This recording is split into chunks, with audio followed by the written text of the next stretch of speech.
आप लोग अपने घर में बैठे थे, हम जेल में थे। राजपूतों ने 36 बिरादरी के लिए अपनी कुर्बानियां और बलिदान दिया। कहने लगे राणा जी उसको गोली मार दो।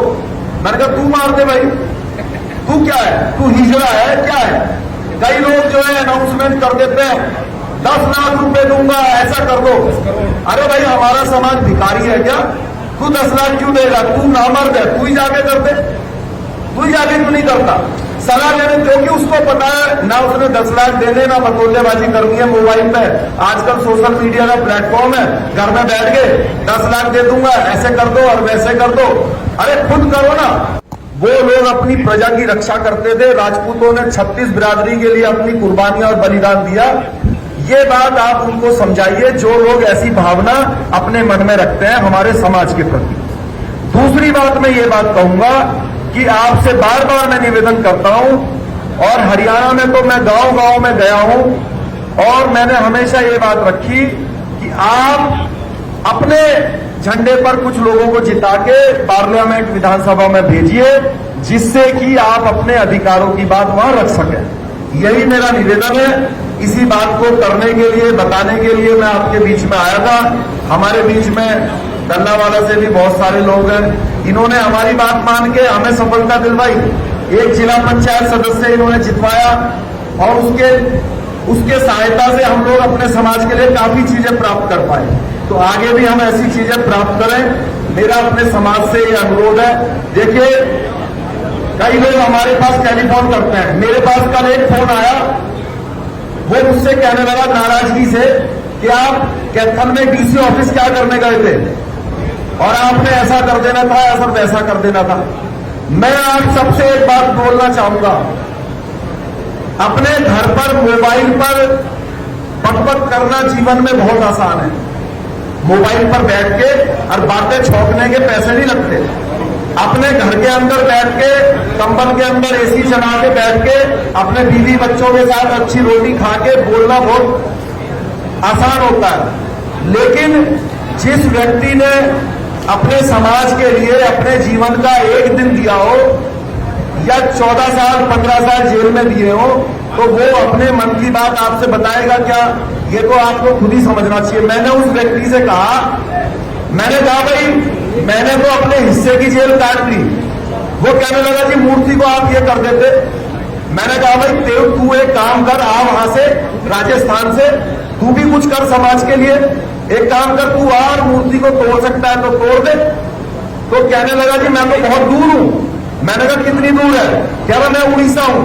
तो मैंने कहा तू अपना आधार कार्ड भेज दे, मैं तेरे पास हवाई जहाज का टिकट भेजता हूं और तेरे को कैथल के उस चौराहे पे ले जाके भी खड़ा कर दूंगा। कोई नहीं होगा वहां पे। तू अगर असली तू अपनी हमें कहानियां बता रहा कि ऐसा कर देते वैसा कर देते, तू आगे कर देना। तो अभी मैंने कहा कर दे आगे। तो मेरा निवेदन आपसे ये है कि हम आपस में किसी की कमियां निकालने से अच्छा है कि हम खुद भी तो कुछ करें। सलाह देने लग जाते हैं भाई ऐसे कर ले, ऐसे कर ले। फला तो एक कहने लगा, अभी आप कुछ दिनों पहले का भी एक मसला जानते हो, कहने लगे राणा जी उसको गोली मार दो। मैंने कहा तू मार दे भाई, तू क्या है, तू हिजड़ा है क्या है। कई लोग जो है अनाउंसमेंट कर देते हैं 10 लाख रुपए दूंगा, ऐसा कर दो। अरे भाई हमारा समाज भिखारी है क्या? तू 10 लाख क्यों देगा? तू नामर्द है, तू ही जाके कर दे। तू ही जाके क्यों नहीं करता सलाह लेने? क्योंकि उसको पता है ना उसने 10 लाख देने ना बतौलेबाजी करनी है। मोबाइल पे आजकल सोशल मीडिया का प्लेटफॉर्म है, घर में बैठ के 10 लाख दे दूंगा, ऐसे कर दो और वैसे कर दो। अरे खुद करो ना। आप यकीन नहीं करेंगे, मेरी उम्र जो है कम से कम 47-48 साल की है। मेरी 4 साल की बिटिया है। कितने साल की? 4 साल की। क्यों है वो? क्यों है? क्योंकि मेरी शादी देर से हुई। क्यों हुई मेरी देर से शादी? क्योंकि जिस समय आप लोग अपने घर में बैठे थे, हम जेल में थे। और आपको बता दूं मैं, एक बात और बता दूं, यहां पे रुड़की के लोग भी हैं। रुड़की के लोग हैं ना, आपको पता है ईश्वर ने मेरे को कितने अच्छे परिवार में जन्म दिया हुआ कि नहीं? सबसे अच्छे स्कूल में स्कूलिंग करी, एक अच्छे परिवार में ईश्वर ने जन्म दिया। मैं कोई ऐसा नहीं था कि बहुत परेशान था, जमीन पे सोता था। मैंने सोचा जिंदगी तो बर्बाद ही है, चल तू जेल में ही चला जा, ऐसा नहीं था।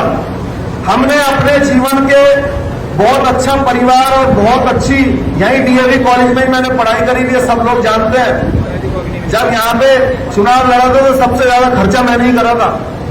और मेरी स्थिति ये हुई कि मैं अपने पिताजी के जब संस्कार में भी जा नहीं पाया, ये आपको अच्छे से बताया। और फिर भी भाई अगर मैंने मोहन सिंह भाई थे, उस दिन जब रात को हम बंद थे, हम लोग आपस में बात कर रहे थे, पूरन सिंह जी थे, हम लोगों ने कहा भाई इससे ज्यादा हम क्या कर सकते हैं समाज के लिए। भाई लाठी खा ली, जेल चले गए। तो मोहन सिंह भाई मजाक में कहने लगे भाई साहब एक काम करते हैं, फांसी पे लटक जाते हैं, तब शायद उनके कान खड़े हो जाते। भाई यही कर सकते हैं और क्या करने बताओ, तुम करो तो जाके फांसी पर लटक जाते हैं बाहर। तो मेरा आपसे हाथ जोड़ के निवेदन है सारे भाइयों से, बुजुर्गों से, भाई आप अपने पॉजिटिव निर्णय लीजिए जिससे कि हमारे समाज का भला हो।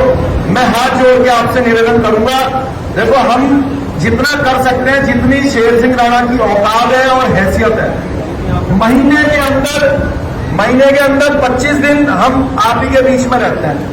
मेरे से जो आज के कार्यक्रम के आयोजक हैं हमारे बहुत ही आदरणीय भाई मनोज राणा जी ने मुझसे 1 महीने पहले कहा इस कार्यक्रम के लिए, वो कहने लगे आना ही पड़ेगा। वो मेरी बात सुन नहीं रहे थे, मैंने कहा मेरी बात को सुन लो। कह रहे मैं कुछ नहीं सुनना। अरे मैंने कहा 1 मिनट सुन लो, फिर आप जो कहोगे वैसा करूंगा। कहने लगा बोलो। मैंने कहा जी मेरे जो है 20 तारीख से और 26 तारीख तक हरियाणा में प्रोग्राम है और पहले से बने हुए हैं। कहने लगे चलो मजबूरी है तो कोई बात नहीं, लेकिन 19 तारीख को लगे हमारे, तो 20 तारीख के प्रोग्राम कैंसिल हो गए। तो मेरा अपना आपके बीच में आ गया। तो मेरा तो भाई यही निवेदन है, बाकी समाज जो आदेश देगा, जो निर्णय करेगा, उस पर हम पहले भी चले, अब भी चले। जितना हमारे अकेले के बस की था, शेर सिंह राणा के जितना अकेले के बस की था उसने करा।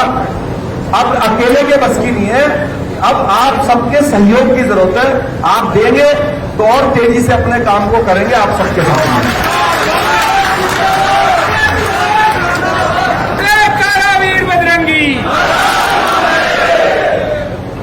तो बहुत बहुत धन्यवाद। और आप सब अब क्योंकि कार्यक्रम समापन की ओर है, समय भी बहुत, आप सुबह 9 बजे से बैठे हैं, मैं बहुत धन्यवाद करूंगा। मनोज जी को भी बहुत धन्यवाद करूंगा, जो आज के आयोजक हैं उनको भी बहुत धन्यवाद करूंगा। मेरे से आदरणीय आनंद मोहन सिंह जी कह रहे थे कि भाई सफोकेशन हो गई है। मैंने कहा जी ये तो मतलब इतना पता नहीं था, क्योंकि वो तो लाठियां लगी तो अपना भीड़ 10 गुना आ गई, वरना तो इसमें काम चल जाता हमारा। तो लेकिन बिना लाठी खाए भी इकट्ठा होना सीखो। ऐसा नहीं है डंडे खा के इकट्ठा होना है, बिना डंडे खाए इकट्ठा होंगे तो वो नौबत ही नहीं आएगी कि डंडे पड़े। तो बहुत बहुत धन्यवाद, जय हिंद, बहुत बहुत आभार आप सबका। नरोगा जी का भी बहुत धन्यवाद। आप सब जानते हैं नरोगा जी तो हमारे वरिष्ठ वक्ता हैं बहुत ही, और हमारी बहन बैठी थी वो चली गई।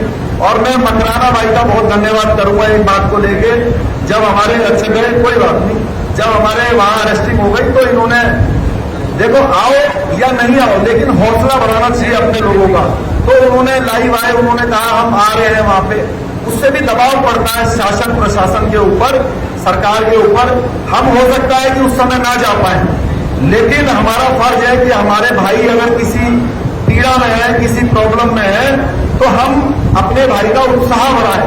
ये नहीं है कि उसकी टांग खींचें या उसके उत्साह को नीचे करें। तो ये भी गलत बात है कि जो कर रहा है उसका हम टांग खींचते हैं और खुद भी कुछ नहीं करते।